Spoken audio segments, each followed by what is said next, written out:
Now, what do you make of, at the end, of course, they bring in these so-called experts, authors, psychological wannabes, I guess, wannabe head Oh, yeah, shrinkers. let me speak to that. I wanted to speak to what you said before.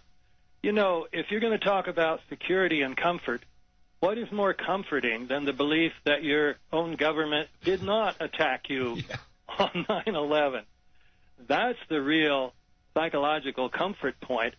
So it's that conspiracy theory of the Bush-Cheney administration, according to which it was those evil Muslims, Osama bin Laden, larger than life, and 19 al-Qaeda hijackers.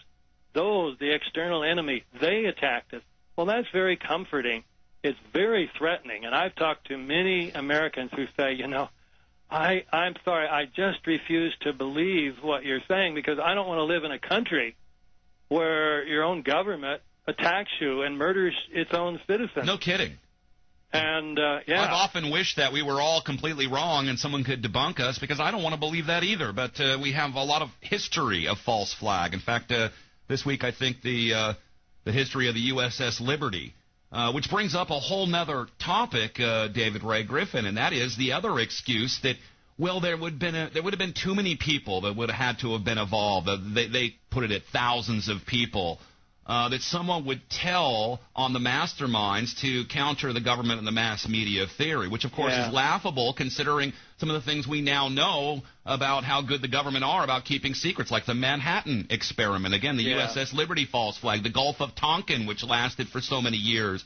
But they're right, because without extensive compartmentalization, where the players only know what they need to know and more, people would be out speaking. Oh, and by the way, they are. William Rodriguez, the hero of 9/11, Arabic translator Sybil Edmonds, DHS worker Mary Schneider, David Chippers and his people, Colleen Rowley, Transportation Secretary Norman Mineta, and, of course, Barry Jennings, just to name a few. Yeah, but, you know, the thing is, you can make these points time and time again, and they just keep repeating them because they know they're effective with the masses who don't really look into these things. For example, the very title of that show, Science and Conspiracy, both parts of that are stupid. First of all, if you're going to talk about scientists who've gone on record, who've studied the evidence, you will find that virtually all of them who are independent scientists, that means not ones whose salaries depend upon the government, are against the official theory and say it's obviously false.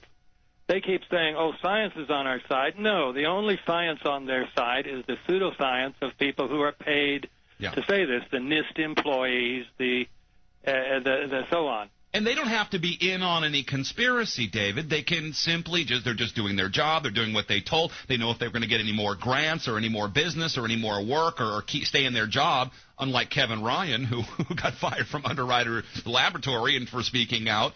A good example there. Then they've got to just do their job, shut up, keep their head down, improve the official theory. And many of them are as brainwashed as 50 to 75% of Americans that couldn't believe their government would ever do anything this horrible. Yeah, and then take architects and engineers. They used to come back at us and say, you know, what engineers do you have that support your story? It's engineers who are the authorities here, and they don't support you, and they support the government, and therefore you're wrong, they're right.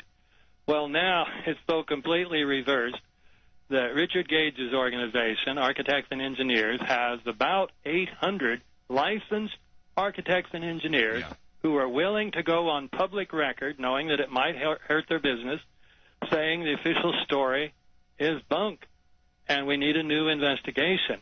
Try to name me even 10, even 5, I would say, probably even 1 independent structural engineer who will endorse the government's theory. And, of course, they can't, because buildings cannot go down at free fall or even virtually free fall unless all the steel has been removed. So science is absolutely not on their side, and yet they keep saying that. And then take the other word, conspiracy.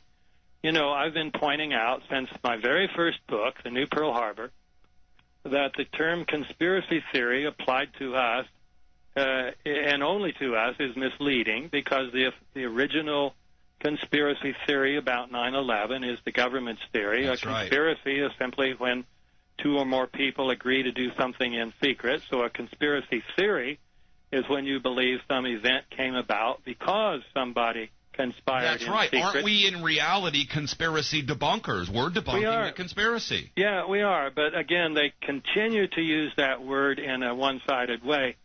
So it turns out no matter how many times you make these points, they just keep repeating them because, frankly, they don't care. Their job is to do their job, is to protect the official story. Sure. And if you want to get into compartmentalization, that is described as separated into isolated compartments or categories in the dictionary, you might want to bring up something like the 20-odd drills, including Amalgam Virgo, which kept people in this isolated, compartmentalized, need-to-know channel where they didn't have to be in on it, David. As you know, they didn't mention this at all during this so-called docaganda.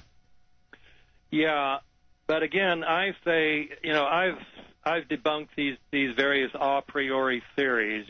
Somebody would have talked, or they wouldn't do something so evil, or on and on. I've debunked them so many times, I'm not going to do it anymore because I realize those are just diversionary tactics to keep you away from, to use up your time, to keep you from the main issue, which is simply what is the evidence. If there's a crime in your neighborhood, the police or the FBI don't come in and say, well, let's see. Do you think Tom Jones would have done this? I mean, there's a lot of evidence that says, well, but no, he's such a nice guy, and he wouldn't have gotten away with it, so no, let's drop that. No, they look at the evidence. That's a really good point. Can you just stay 5 more minutes, and then we'll put a big plug out for the new book? Okay. We've come this far. I only meant to keep you for 20 minutes, but this is a little complicated, folks. The great David Ray Griffin with us. We'll come back with him right after this. Deadline Live, AmericanFreedomRadio.com.